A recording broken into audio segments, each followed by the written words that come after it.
গুমের মতো মানবতা বিরোধী অপরাধের বিচারের এখতিয়ার আন্তর্জাতিক অপরাধ ট্রাইব্যুনালে রয়েছে বলে জানিয়েছেন চিফ প্রসিকিউটর তাজুল ইসলাম।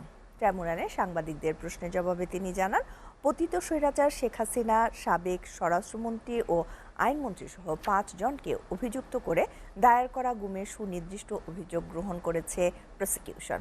পাশাপাশি 9টি পরিবারের 10 সদস্যকে গুমের ঘটনায় আলাদা 9টি অভিযোগ ও গ্রহণ করে ট্রাইব্যুনাল।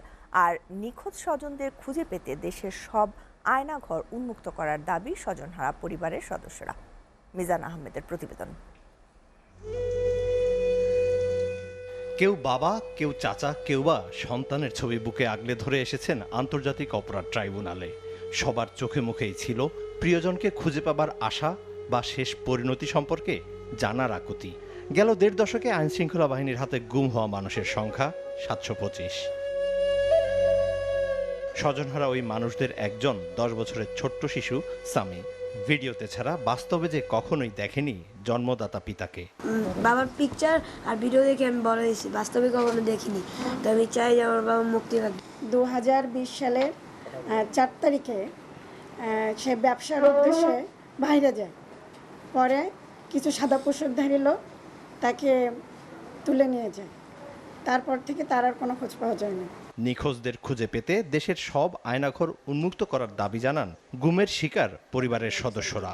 আমরা যারা এই ধরনের অন্যায় কাজ করছে, সুষ্ঠু নিরপেক্ষ তদন্তের মাধ্যমে এটা আমরা বিচার চাই। হ্যাঁ, আমরা চাচ্ছি যে আয়নাঘরগুলো যদি উন্মুক্ত করা হয়, আমরা তাহলে বুঝতে পারবো আমাদের লোকটা জীবিত নাকি মৃত আছে। এদিন শেখ হাসিনা, আসাদুজ্জামান কামাল, আনিসুল হক সহ 5 জনের বিরুদ্ধে গুমের অভিযোগ দায়ের করেন সুপ্রিম কোর্টের এই আইনজীবী। আমি আসামি করেছি সাবেক প্রধানমন্ত্রী শেখ হাসিনাকে করেছি এবং স্বরাষ্ট্রমন্ত্রী তখনকার তৎকালীন আসাদুজ্জামান খানকে করেছে এবং তৎকালীন আইনমন্ত্রী আনিসুল হককে করেছি এবং সাবেক আইজি একেএম শহীদুল হককে করেছি এবং 5 নম্বরে যাকে করেছি সাবেক র্যাবের ডিজি।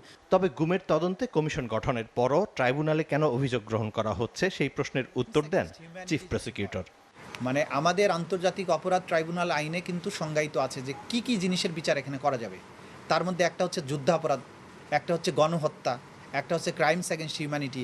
সেই হিসাবে এই যেগুলো গুমের ঘটনা হয়েছে, জোরপূর্বক আটকে রাখা হয়েছে, আদার ক্রাইমস আন্ডার ইন্টারন্যাশনাল ল, এরকম সংজ্ঞার মধ্যে যে সমস্ত অপরাধ হয়েছে এই ট্রাইব্যুনাল কর্তৃক বিচার্য এবং এই আইনের অধীনে বিচার্য। এগুলো সাধারণ আইনে বিচার্য নয়। এদিন দায়ের করা অভিযোগের সারসংক্ষেপ তুলে ধরেন অ্যাডভোকেট তাজুল ইসলাম। আজকে আমাদের কাছে মোট 11টা অভিযোগ এসেছে। সব কয়েকটা হচ্ছে এনফোর্সড ডিসঅ্যাপিয়ারেন্স বা গুমের ব্যাপারে। Mizan Ahmed, SA TV, Dhaka.